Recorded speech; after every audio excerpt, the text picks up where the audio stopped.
তোমার বোনের ছেলে যে বিশাল মইটা বানিয়েছে সেটা রেখেছে কোথায়? সেটা তো ফোল্ডিং মই, ফোল্ড করে কোথাও রেখেছে। মণি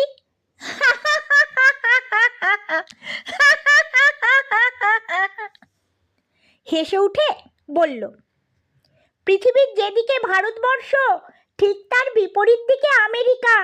আমার পিস্তত ভাই তার ড্রিল মেশিন দিয়ে এমন একটা ফুটো শুরু করলো যে তা শেষ হলো আমেরিকায় গিয়ে। তারপর সে তোমার বোনের মইটা ওই ফুটোয় ফিট করে দিল। সেই মই বেয়ে আমেরিকায় পৌঁছে গেল আমার পিস্তুত বোন। সুবল যে পোস্ট অফিসে কাজ করে সেই অফিস একটা বাড়ির দোতলায়।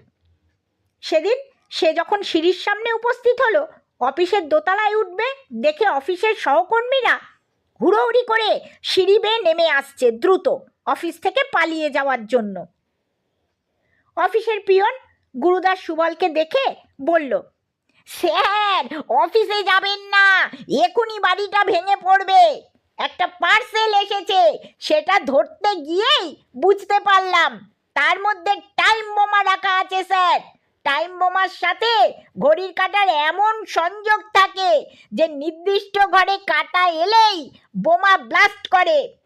পার্সেলটা হাতে ধরতেই স্যার বুঝতে পারলাম যে কাঁপছে, কারণ ঘড়ির কাঁটা ভিতরে ঘুরছে। আসলে এ তো অন্য ধরনের ঘড়ি। গুরুদাসের কথা শোনা মাত্র সুবল প্রাণ বাঁচাতে দৌড় শুরু করলো দূরের দিকে।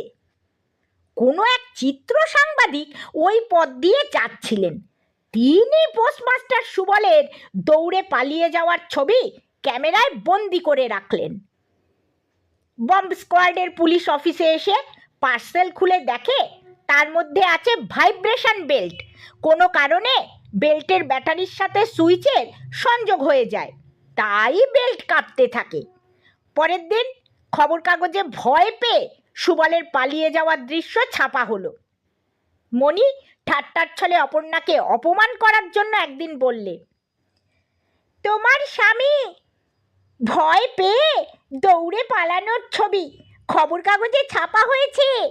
দেখে না মনে মনে হাসলাম, সত্যি উনি কি বিতু আর তেমনই বেচারি। অপর্ণার মাথায় রাগ চেপে বসলো। মণিদের বিড়াল যখন তখন অপর্ণাদের ঘরে চলে আসে। অপর্ণা মণিদের বিড়ালকে জব্দ করার জন্য একটা স্প্যানিয়াল ডগ আনাল।